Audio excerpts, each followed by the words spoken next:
నాకు తెలిసింది సార్. ఇదేంటిది ఈయన ఇలా పెట్టారేంటి, అప్పుడు నేను మీడియా మొత్తం వెతకడం చూస్తే ఇది వాస్తవం. విత్ ఇన్ ఇందాక సోదరుడు రాజేష్ చెప్పినట్టుగా I think 24 hours before, I think 10-12 hours లోపలే ఆయన స్పందించి ట్విట్టర్ లో ట్వీట్ చేశాడు ఆయన. ఇక్కడ చాలా క్లియర్ గా ఏంటంటే ఆయన మొన్న ఇది యాక్చువల్ గా ఇది ముస్లింస్ కి అంటగట్టేటటువంటి ప్రయత్నం ఎందుకు జరిగిందంటే ఒక సోదరుడు, సరే పేర్లు అయితే ప్రస్తావించాల్సినటువంటి అవసరం లేదు కానీ యాక్చువల్ గా ఏంటంటే తప్పు ఏం చేశారండి, ఒక ఎవరినైతే గనక మనం ప్రాణంగా చూసుకుంటామో కరుణ్యమూర్తి మొహమ్మద్ ప్రవక్త సల్లల్లాహు అలైహి వసల్లం, ఆయనపై ఈయన ఏంటంటే కొన్ని అనుచితమైనటువంటి వ్యాఖ్యలు తెలియకో చేశాడు, వాట్ ఎవర్ ఇట్ మే చేశాడు. అది చేయటం వల్ల ఏంటంటే కొంతమంది ఉద్వేగానికి లోనైన మాట కూడా వాస్తవమే, ఆయన్ని కాస్త దుర్భాషలాడిన మాట కూడా వాస్తవమే. దాని తర్వాత ఆయన ఒక పోస్ట్ పెట్టారు. ఆ పోస్ట్ ఏంటంటే చాలా అంటే ఒక రకమైనటువంటి దీంతో పెట్టారనమాట. ఆయన అంటే వెటకారంగా పెట్టారు అది యాక్చువల్ గా ప్రవీణ్ పగడాల గారు. నన్ను చంపేస్తారేమో జిహాదీలు అన్నట్టుగా ఒక పోస్ట్ పెట్టారు.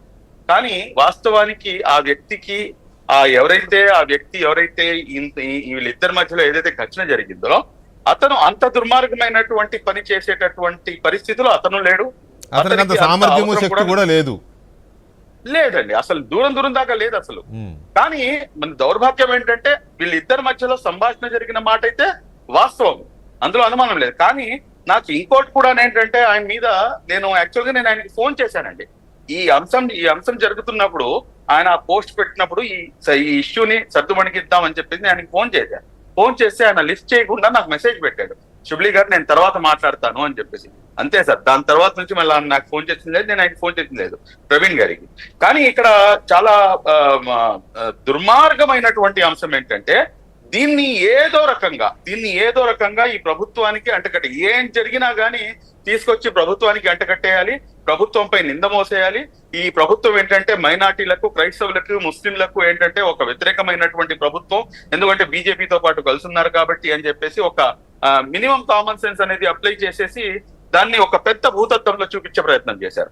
కానీ ఇక్కడ మీకు గమ్మత్తైనటువంటి అంశం ఇంకోటి చెప్తాను సార్. రక్షణ టీవీలో మనం అనేకమైనటువంటి చర్చల్లో పాల్గొన్నప్పుడు ప్రవీణ్ పగడాల గారు నేను పాల్గొన్నటువంటి చర్చల్లో మరీ ముఖ్యంగా రాజ్యాంగాన్ని ఏ విధంగా పరిరక్షించుకోవాలి, రాజ్యాంగాన్ని మనం ఏ రకంగా పరిరక్షించుకోవాలి అనే అంశంపై మనం అనేకమైనటువంటి డిబేట్స్, అనేకమైనటువంటి చర్చల్లో మనం మాట్లాడుకోవడం జరిగింది. అప్పుడు ఆయన ఒక చర్చ పెట్టాడండి. ఆ చర్చ ఏంటంటే మణిపూర్ అంశము.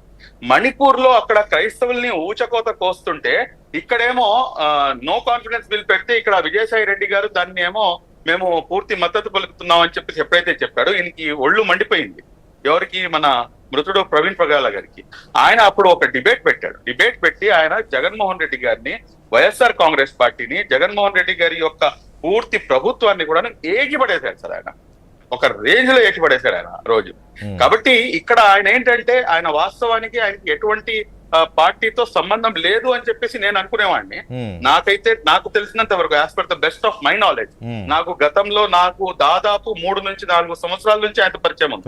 ఈ 3-4 సంవత్సరాల్లో ఆయన ఏ రోజు కూడాను నేను క్రైస్తవుడిని, మీది తినాలి మాది తినాలి అన్న అంశంలో ఆయన జగన్మోహన్ రెడ్డి గారితో వ్యవహరించినటువంటి తీరును ఆయన ఏ రోజు కూడా చూడలేదు.